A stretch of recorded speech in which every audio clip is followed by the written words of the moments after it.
Hello, in this video we're just looking at simultaneous equations, but just the more straightforward examples. And these are the ones where one of the letters has in each equation has the same number. So before we get onto that, just look at what a simultaneous equation is.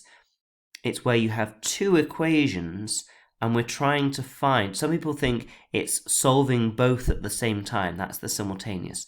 And that's not quite right. It's not that we're solving both equations at the same time, it's the fact that we're finding one solution, so one set of values of A and B, that works in one equation and works in the other at the same time. That's the simultaneous bit, is it's one answer that works for both. Now you could draw graphs of these. If you could draw graphs, and well, that's not very good, is it? It's supposed to be a coordinate grid.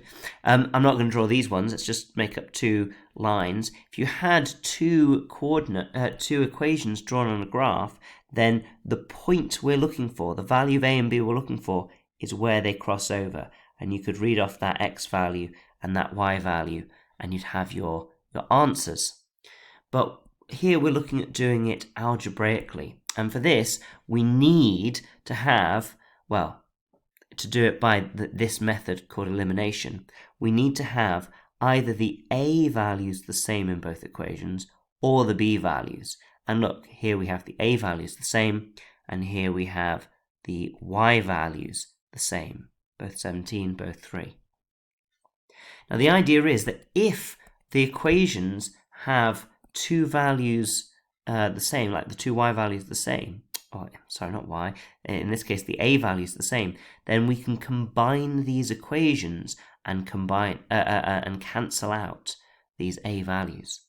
And the fact that this is a positive 3A and this is a positive 3A, the signs are the same, then you subtract, which is quite easy to remember. The signs are the same, you subtract, and that will get rid of it. So if you look what I do, I'm going to say 3A minus 3A, B minus 6B, and 14 minus 9. I like to put the symbol in between each one, and then I don't get lost if there's minus signs. Like if this was a minus here, it would be B minus minus 6, and I don't want to lose that minus. So anyway, let's do that. Let's take each thing away from each thing. It's nice that they're all lined up evenly, so it's easy to do. 3A take 3A goes away. That was the whole point of doing it, is to get rid of that. So if it doesn't cancel, then you've made a mistake. B minus 6B is minus 5Bs, and this equals 14 minus 9, which is 5. And now we can just solve this. This is really easy. Minus 5Bs equals 5. Just divide by that, and we're going to get that B equals minus 1. Now you can't stop there. Just because you found an answer, we've only found half of it. We know B, but what's the A value? So come up here and put it back into one of the equations. It doesn't matter which one you choose, and we're going to solve it. So putting in this, we get 3A plus minus B, so we'll just put minus B, equals 14, and then we just solve it in the normal way. The opposite of taking 1 is to add 1, and then divide by 3, so that A equals 5. And there's your two answers, the A value and the B value. The only thing that's different in this equation is, well, two things. Firstly, instead of the A's being the same, instead of the first terms being the same, it's the second one. That absolutely no difference whatsoever. And then the only other thing is that when you look at these ones, they have different signs. This is plus 17, this is minus. Okay? Now remember, you always look at the signs for the term. So if we were cancelling the x's, it would be that plus sign and that minus sign. We don't look at the middle ones for whichever. It's the middle ones belong to the second terms and the ones in front. And sometimes they're not written, so they're positive. So just be careful with the signs. But here, look, the signs are different. So if the signs were the same, we subtract. So if the signs are not the same, well, we don't subtract. We do the opposite of that. We're going to add. So I'm going to add all these together. 19 add minus 3 is 16x. 17 add minus 17 is nothing. It goes away. That's why we did it. And 14 add 140 is 154. And then we can divide by 16 to get that, and it's been a long day, so I'm going to use the calculator to work that out. No shame in that.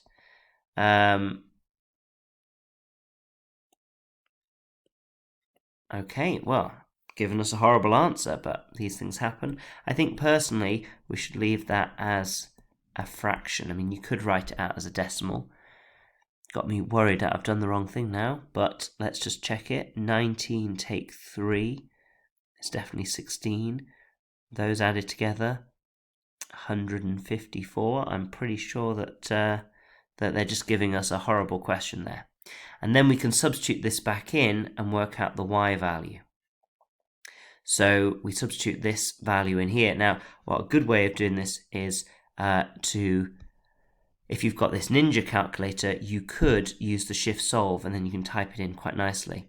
Unfortunately, you won't get any marks for that unless you show the substitution. So let's do that. 19 times 77 over 8 plus 17y equals 14. And say you could on this one do the shift solve, but let's do it properly for those people who haven't. So the 14 on this side minus this whole thing. I'm not going to bother working it out and typing it in. I'm just going to type it in as it is. Times 77 divided by 8. So that's the subtraction. We get this, and then we divide by the 17, and we get that, which seems equally horrible as an answer over 136.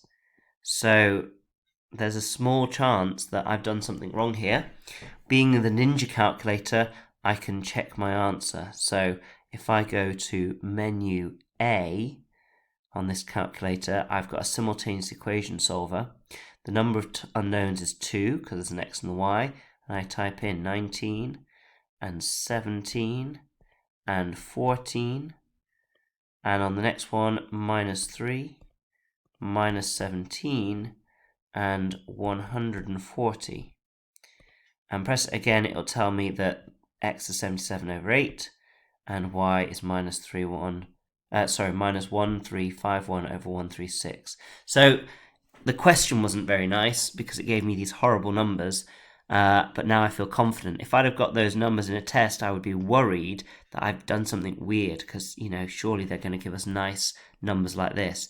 But having checked it on the calculator, the likelihood that I've typed it into the calculator wrong on this and done it manually wrong in the same way is unlikely. So more likely that they've just been horrible and given us some pretty grotty answers to this. But there we are.